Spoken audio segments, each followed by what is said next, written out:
You are listening to the Keeping It Juicy podcast. Your main squeeze in nutrition. Don't forget to subscribe so you can join us every Tuesday for a brand new episode. Also, don't forget to add us on Instagram and Facebook at Keeping It Juicy Podcast. All right, welcome everybody. This is our episode 57, and this is actually Diet Riot's episode 60. So we have very special guests on each of our podcasts today.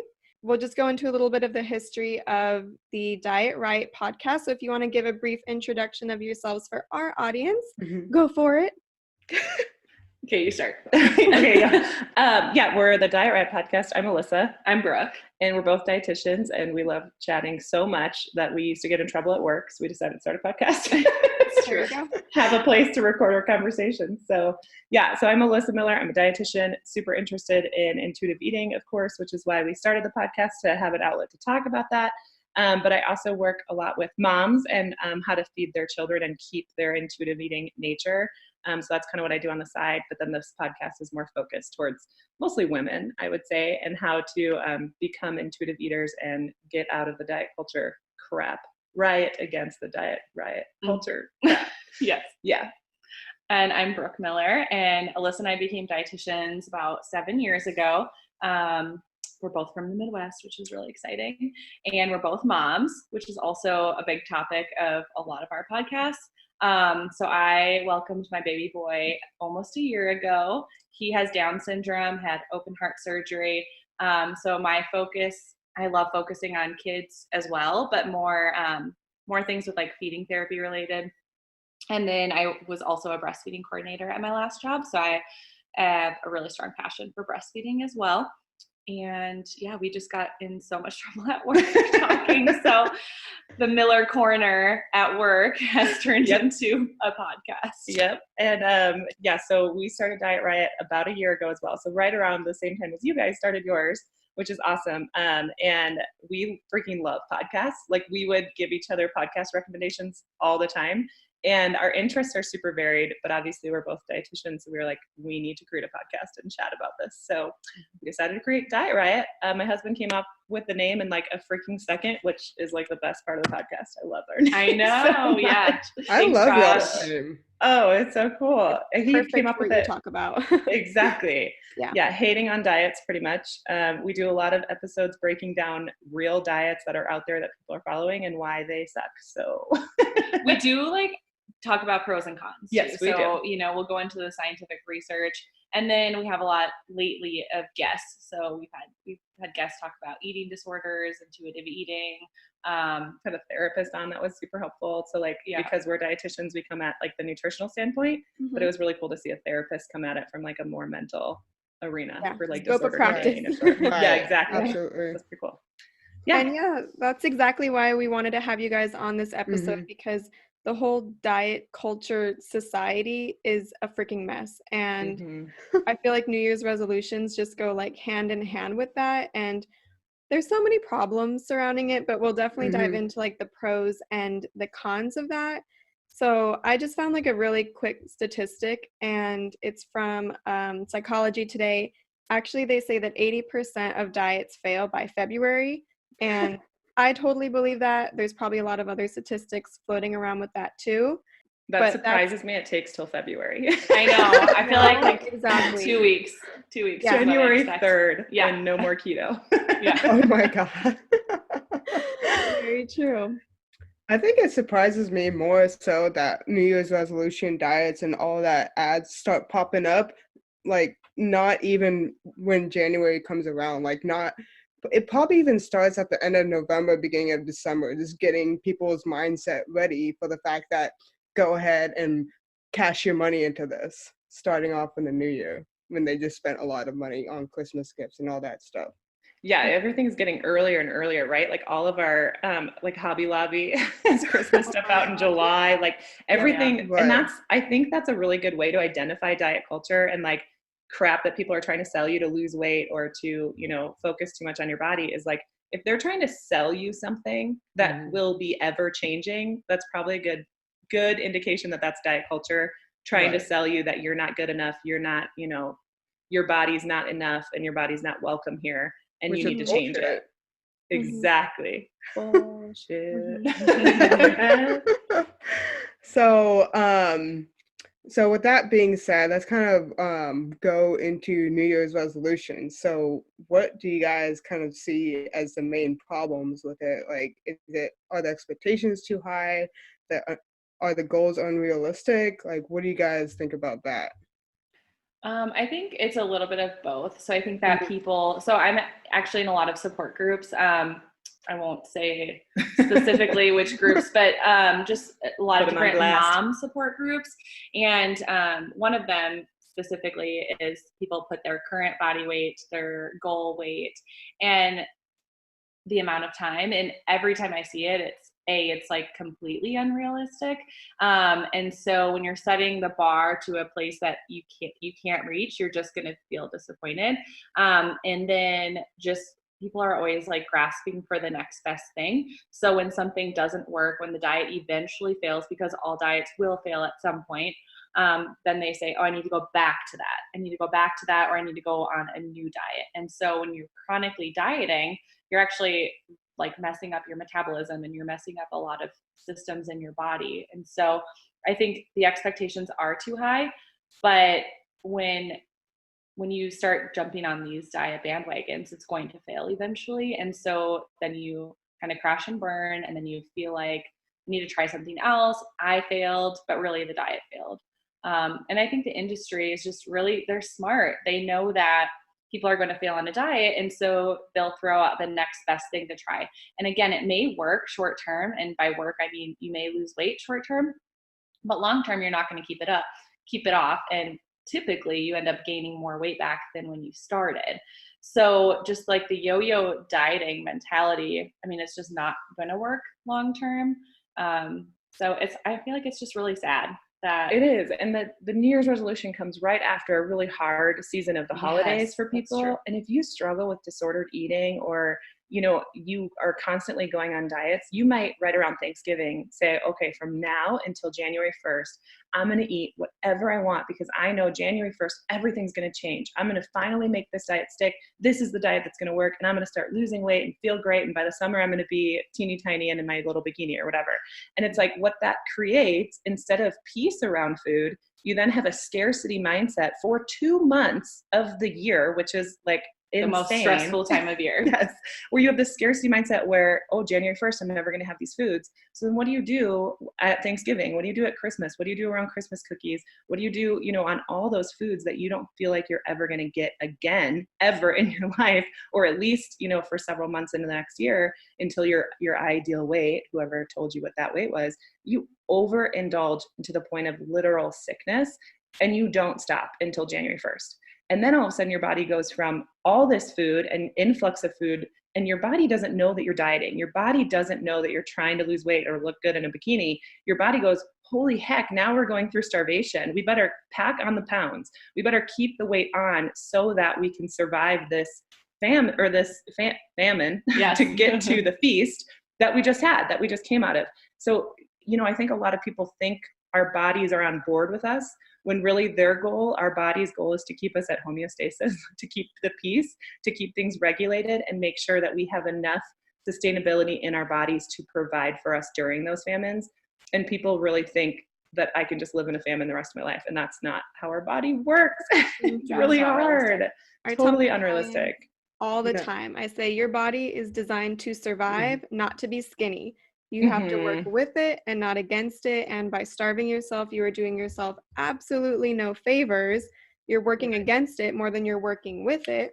So of course you're going to, break your diet, and the diet is going to fail. It's just too much. Totally. So let me ask you guys this. How many people do you know right now that's already trying to do a New Year's resolution diet? I feel like people don't tell me because they know what my stance is on it. So yeah, I feel like people may be doing it, but they're not telling me. Yeah, I definitely like people, especially since we've been doing the podcast, and obviously we're always telling our friends to listen.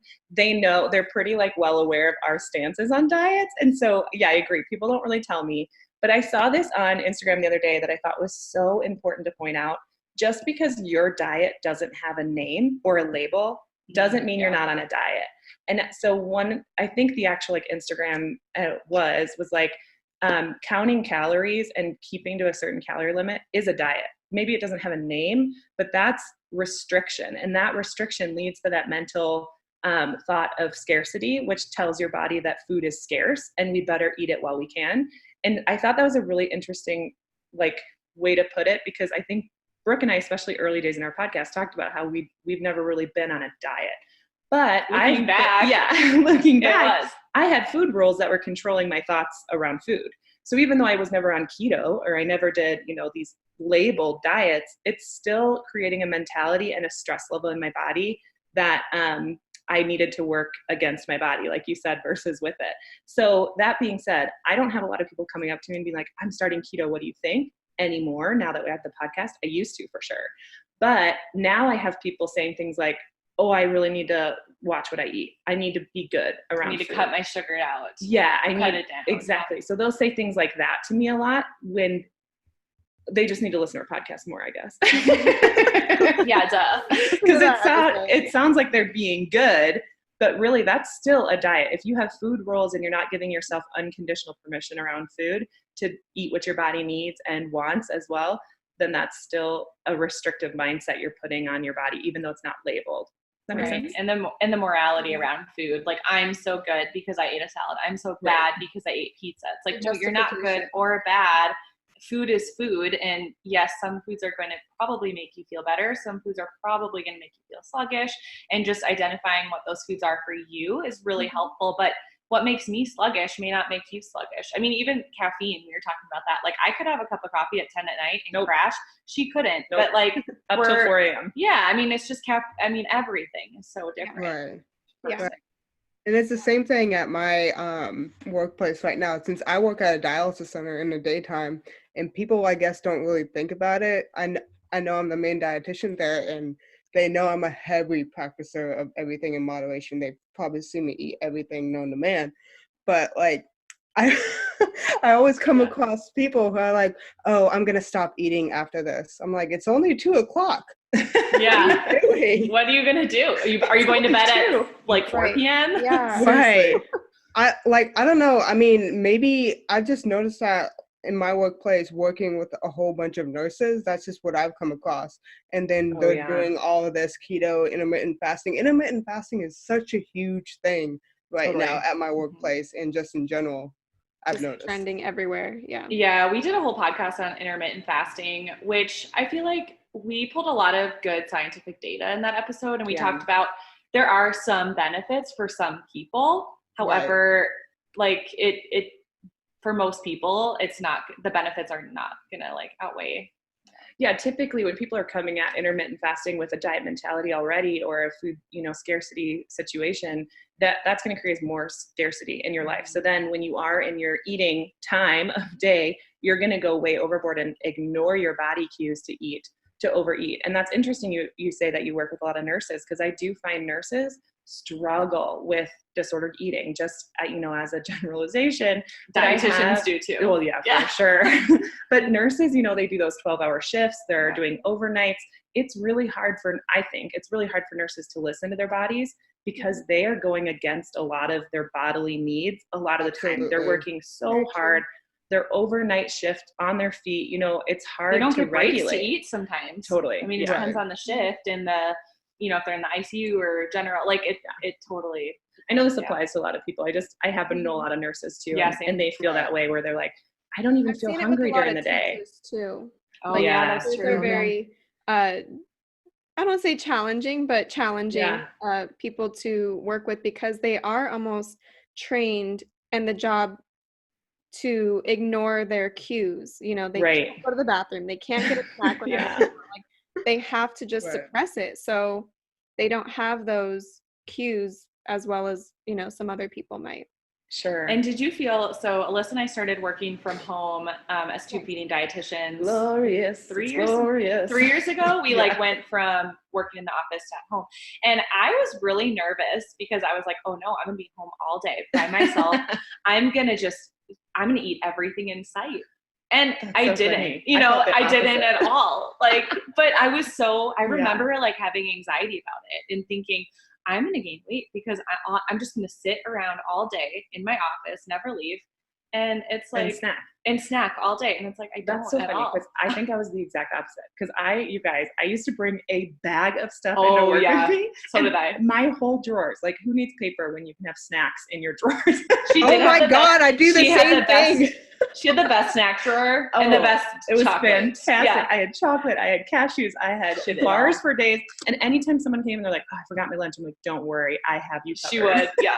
I had so much food because it's that scarcity mindset of like, I hate being hungry. I'm cranky, I'm irritable, I'm angry, I'm all the negative things that you can be, I am when I'm hungry. Right. So I had like this scarcity mindset. Whereas when we worked from home, zero planning for food. I was like, I'm around it. Who cares? And I probably ate far less at home and actually was able to listen to my body because there's not a lot of distraction, you know?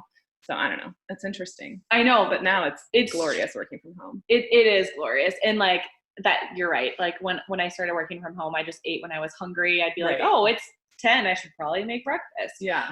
Some days I make breakfast at 7. I mean, it's just like I eat breakfast and I make breakfast whenever I'm hungry.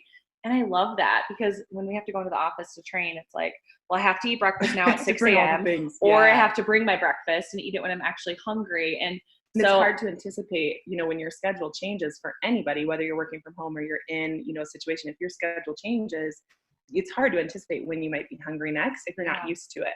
Whereas when we were in the office or when we're at home consistently, it was like, okay, I know I typically get hungry around this time, and you can kind of tune in and pay extra attention to those cues. But whenever we'd have to go in the office randomly, it would be like, okay, I eat at 6 a.m. because before I go to the office, I have no idea like how long that's going to last me. Yeah, because some days those cues hit you differently than others. Like today, I'm freaking starving. Sure. Same. Yeah. I shouldn't be. It's not the quite normal time yet. It hit like 2 hours early. Right. But, you know. And it totally could be like dependent on what you had for breakfast. Like today I did not have my eggs and bacon, and it's very depressing. But I had a waffle. Dietitians eat bacon. Yeah. I eat bacon every day, and I did not have my eggs and bacon and avocado toast, my typical breakfast with fruit. That's my typical breakfast. And I was in a rush. I had to go to church and then work at church. And so I literally was dying at the end. I was like, I'm going to go and do it. Like, I'm going to die. I'm so hungry. I'm not going to make it. I like didn't have enough protein for breakfast, but you know, it's like reading those body cues of like, okay, for me, I know I need a lot of protein in the mornings, but for somebody else, they may be fine on waffles in the morning and make it until noon. I can't.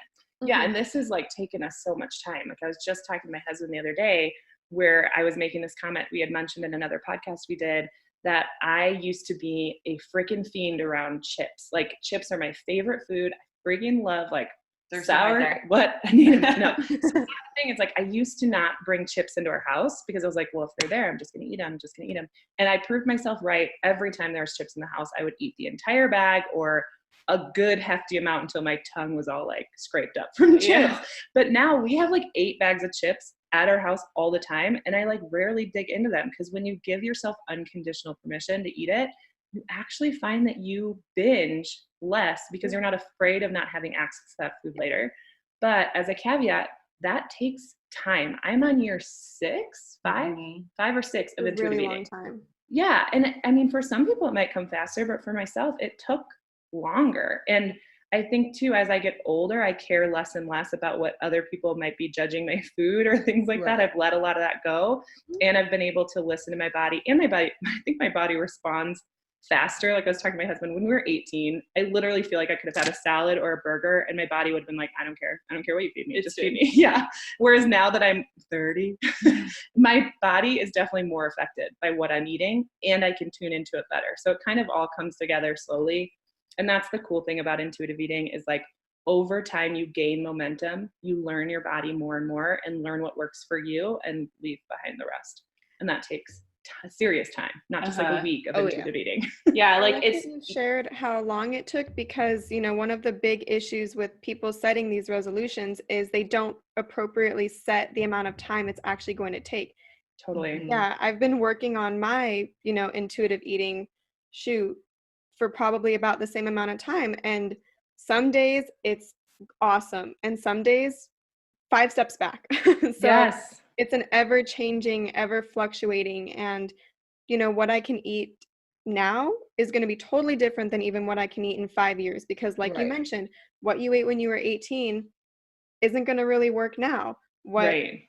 It changes. Sure, You except have not. to know those cues. Yeah. Yeah, I know. I have 2 glasses of wine now and I'm hungover. It's like I could drink way more in college. Oh man, What happened what to happened? me? So Uh, old. I need like 18 million cups of water, otherwise I'm dead. I know, it's so true. And then when you're like a woman and your body goes through pregnancy and breastfeeding, then it's like, Oh, that's crazy. I'm sure oh that my changes gosh, a lot too. it's Everything. changed We Yeah. can't everything. speak on that, but I can only imagine.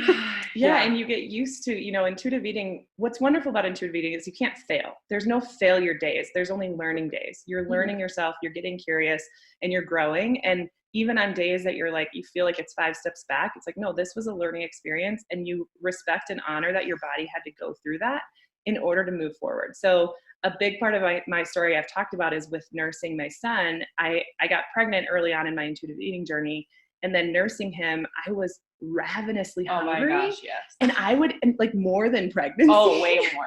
So I would eat ridiculous, like, all the time. Literally, a coworker came up to me, Abby, if she was listening, and she was like, "Are you ever not eating?" Like, she didn't say it in a judgmental way, but just like literally, like, you're always eating. Yeah. And I was like, I'm so hungry all the time. But then I stopped nursing my son. But then it was this habit of eating all the time. And it felt weird if I didn't have food nearby. And so I had to like unlearn that and be like, oh, it's okay to listen to my body again. And it's okay that it's changed and kind of gone through those fluctuations. And we all go through that, like even just being students versus working full time versus being at home with your kids or whatever your lifestyle looks like. That's going to ebb and flow, and that will affect the way that your body needs and metabolizes food. And that's okay. Yeah. One, when you're pregnant and nursing, it's like you care so much about the baby, and you're wanting to try to, at least when you're pregnant, you're wanting to try to get food down and eat enough so that the baby can grow. And then when you're nursing, you don't want your milk supply to dip. So if you start dieting, you can't diet when you're nursing. Your milk supply will go down. And so it's just like you care so much more about somebody else, which has been great because I feel like it's easier on the intuitive eating journey to be pregnant or nursing because it like you have to be focused on somebody else besides yourself. But before you get pregnant, when it's just you, it's like it's so easy to get trapped into how you look and like what you look like in a bikini and all of these things because it's like, well, yeah, I'm just depending on me. Like I have to worry about me. I have to keep myself alive and I have to, focus on what I'm eating. But like when you have kids, I mean, you're just like, I need to put food on the table so that everybody survives. And you're so focused on nourishing that baby that you're growing. And like I tell people this too, it's like act like you're pregnant when you're eating intuitively, or act like you're on vacation. Like the way that you eat on vacation is like you can go and eat these foods and have this permission to enjoy it and eat and have grace with yourself and not be so dang hard. And that's the other part that I get really sad about. In January, February, it's like one of the highest months for depression to hit. And it's like, yes, the weather I think is a huge part of that, but also like these people are setting unrealistic goals, then falling short, and then they have these mountains of shame and guilt come on their shoulders where it's like, it's not your fault. This is your body. And instead of taking a stance of honoring your body and encouraging it to do what it needs to do to survive and literally keep you alive, we're beating ourselves up for not losing 20 pounds in a week or however, whatever. And it's really sad. It's really hard to watch. And it's really cool when you come to a new year in an intuitive eating journey because it's so freeing to not have to listen to all the crap being peddled to you. Right. And with New Year's resolutions too, like there's so many resolutions that you can make that are not related to diet. And even like you could still make some resolutions regarding food. So like I would like to try to eat more fruits and vegetables. I would like to drink more water. I would like to get more sleep. I would like to actually eat a good, nourishing breakfast every morning. Like there are some really good New Year's resolutions that you can make regarding food. It doesn't have to be, you need to avoid it. You need to make a resolution that is not regarding food or your health. But it's like, make something that's realistic that is going to benefit you. Like we could all eat more fruits and vegetables. Like nobody's going to argue with you on that. We could all drink more water. So picking something as simple as that, you're not as likely to like fail, than focusing more on what you're bringing into your diet versus what you're trying to restricting. Yeah. And then the results will follow, focusing on the process versus that outcome that we get so obsessed with. Focus on the process, enjoy the process, the outcome will follow. Right. Totally. So with that being said, do you guys have any other suggestions for a better way to approach New Year's resolutions? Or let's just say, someone is really set on setting a weight loss goal for the new year. How would you go about actually setting that goal? I would not let them. I mean, right now, I'm a tube feeding dietitian. I work with mostly cancer patients. Our goal is weight gain. I would say 99% of my patients, our goal is to get them to gain weight. They're malnourished or maintain their weight. They're going through treatment. So just as my full-time clinical job, I'm actually trying to get weight on people. Even if I have, clients who are like, the one perk about this cancer is I'll finally get underweight. I'm like, no. I'm like, we're not. That too. I'm not my goal is to not get you skinny. My goal is to get you to beat cancer or get through your treatment as healthy as you can. So if a client came to me outside of this and said, I want to lose weight, you're going to help me do it, I would say no. I will help you with different healthy habits. You may lose weight, you may gain weight, you may stay the same. But, there's so many things on the inside. We can improve your glucose. We can improve your triglycerides. We can improve your sleep. We can improve your stress and cortisol levels, which will improve a lot of things inside your body. So there are so many factors of health that weight, I don't think, is a reliable one. I mean, I don't know if you guys have ever seen this picture, but it's I think it's 5 women and they're all the same weight, but they're all different body types next to each other. Yeah. And I love that because it's you could be for instance, my brother, he's an MMA fighter. He weighs a lot. He's terrified. Yeah. He's 6 foot. He weighs a lot. And if you looked at his BMI, I mean, it would say he is obese. He has 8% body fat. He's just a beast. And it's looking at him on paper, just seeing his height and weight, you would assume oh, he's so fat, he's so unhealthy. No, this kid is so in shape. And so I hate weight. I don't think that it's reliable. I think the only time it's okay to weigh yourself is if, you're pregnant and you're wanting to make sure that the baby's growing. Then your doctor can keep an eye on that. You don't even have to look at your weight during your you didn't look at your weight during your pregnancy. Not the whole time. Yeah. And I was tracking it. My baby wasn't growing. I literally was told to stop exercising. Yeah, I'll be clear. My midwife was tracking. Yes. I didn't look at it at all. It's not important to me. Right. And even we do have our cancer patients track it hey, once a week, let's just make sure you're not losing weight. If you're not losing weight, we're good, but honestly, we think that the scale is worthless. And it's one tiny piece of the puzzle to your health. Exactly. Weight. Right, absolutely. There's literally so much weight put into weight being part of your health that's totally inaccurate based on literal misguided studies or studies that are funded by people trying to help you lose weight. So it's really hard. I think for me, if someone came to me saying, I want to lose weight, period, I think you have to drill down. You have to do the work and figure out, why do you want to lose weight? Where is that actually coming from? Not a place of vanity or whatnot. Where is that coming from? Because 9 times out of 10, it's coming from a place of shame and insecurity, and coming from a place of, I don't feel like I need to take up this much space. I don't feel like I deserve to take up this much space. I don't feel like people respect me or look me in the eye because I'm overweight or fat or whatever, according to whose ever guidelines that are out there. And I think it's so important to do the work of loving your body where it is right now, today. I'm talking to you, whoever you are right now, thinking that you don't deserve love and your body isn't worth anything right now. It is. And it's so beautiful. And it's literally keeping you alive. And instead of focusing on getting smaller so that you can feel better about yourself, go at it the reverse way. Feel better about yourself first, and then see what happens with your body. Regardless of it getting smaller or bigger, you're still going to love it. So it's that's such a good foundation to start with. And then if you get smaller, I honestly believe that those are not the benefits you're going to focus on. If you end up in endorsing and including intuitive eating and you do happen to lose weight, which is absolutely not guaranteed, I guarantee you that's not the first thing you say when people say, hey, how does it feel? How does it feel to be an intuitive eater? I don't think you're like, I'm so much smaller, I'm so much skinnier, I can fit into this. It's not. Think about, yeah. I guarantee it. And it's just so heavily focused on in our culture and in our minds. And it's so sad to watch. Right.